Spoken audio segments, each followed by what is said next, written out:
So this is the study by Hofling, and what it was attempting to do is do an obedience study in a real life setting. So we've already looked at Milgram and Mace. This was attempting to do it in a totally realistic field experiment, using people in their natural settings. And the people they chose were nurses.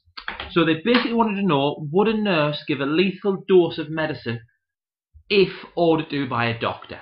They wanted to see what the kind of relationship between doctors and nurses was like, and if that nurse would be obedient. So the aim was to discover whether nurses would comply with an instruction which would involve them having to infringe both hospital regulations and medical ethics because they were ordered to by a doctor. The doctor being the authority figure, remember. So this was a field experiment using 22 different hospitals in America.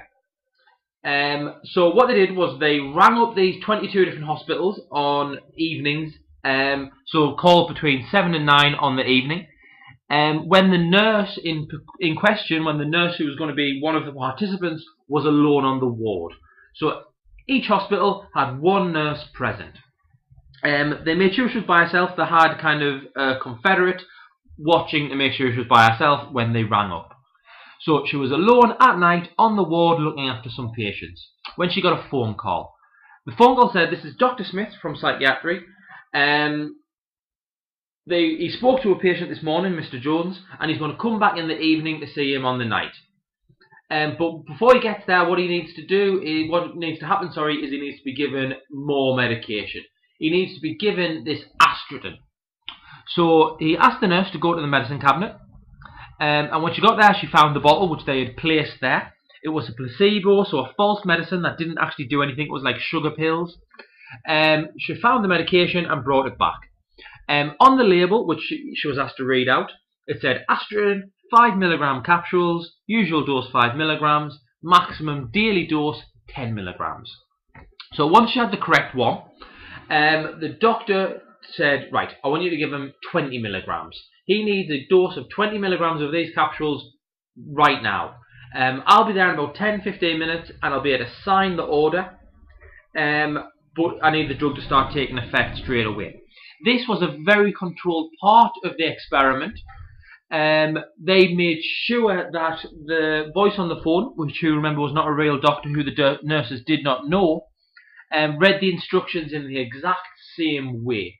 They practiced this again and again so that he got the exact kind of pronunciation, the correct tone. Anytime they thought that he hadn't done that, they scrapped those results and tried again with a new nurse. So they were told to give this medication. By giving the medication, the nurse would have broke kind of 4 rules of the hospital.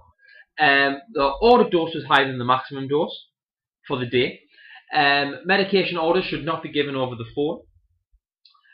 You should not be giving out medication that is not on the prescribed list. And the orders were given by an unfamiliar voice. This was a doctor, remember, who they didn't know. So really, it could have been anyone ringing up. Remember though, Astrodin is not a real medication. No one's going to be harmed, anything like that. So this study, the results were decided as having happened. We recorded the results when one of the 5 things happened. A, the participants complied. So the nurse went to give the patient the medication. B, the participants refused. So if the nurse refused to give the medication and said that she would not do it, we counted that as her refusing, obviously. The participant insisted on getting another doctor. So if they wanted to double check these orders with like an actual authority figure at the hospital, if they became very upset, or if the call lasted more than 10 minutes. If the call was going on for 10 minutes, it was obvious that the nurse wasn't kind of in favour of giving the medication, and the fact that she'd stalled for 10 minutes was taken as a sign that she was being not obedient. So what do you think then? Out of 22 nurses, how many would have given the lethal dose of medication?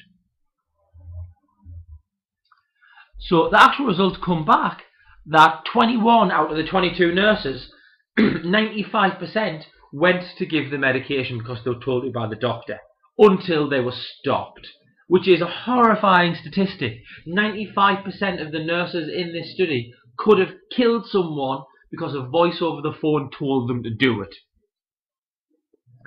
So they did a follow-up interview with these nurses, trying to find out what happened, how they felt, and iron out any kind of discrepancies in the story. So what we found when we kind of analysed these interviews, or we looked at the details further, were the phone calls with the doctor were very brief. Yeah, nurses didn't really put up much of a struggle before they gave the medication. 11 said they were aware they were giving the wrong dose. These are the terrifying nurses. They said this type of phone call was not uncommon. And 16 felt that they should have been more resistant. Only 16 of the 21 who gave the lethal dose thought that they should have tried harder to refuse. There's more of these results on page 60 and 61. If you make a couple of notes on them, and on the conclusion when we get there, it'll be one of your tasks for after this video, and we'll look at them very briefly in class as well. On top of the 22 nurses who were actually tested, we came up with a control group which we gave a questionnaire to. So those 12 graduate nurses matched on race, age, sex, work experience as the 22 nurses in the real study, and then there were 21 nurses who were student nurses. Remember, this is a questionnaire, so we have to take it with a pinch of salt. There's going to be things like social desirability and stuff like that, but we can compare these results to that of the field experiment. So 10 of the 12 respondents, 10 of the 12 graduate nurses, or 95%, said that they would not have given the medication. Remember, this is the complete kind of opposite of the actual other study. 95% of them did give it. But again, this could be due to demand characteristics or social desirability. Of the 21 student nurses, all of them said that they wouldn't give the medication. 10 of the 12 graduate nurses said that they wouldn't give it. 7 mentioned that it was hospital policy. You need written orders or a dosage discrepancy as the reason why they wouldn't give it.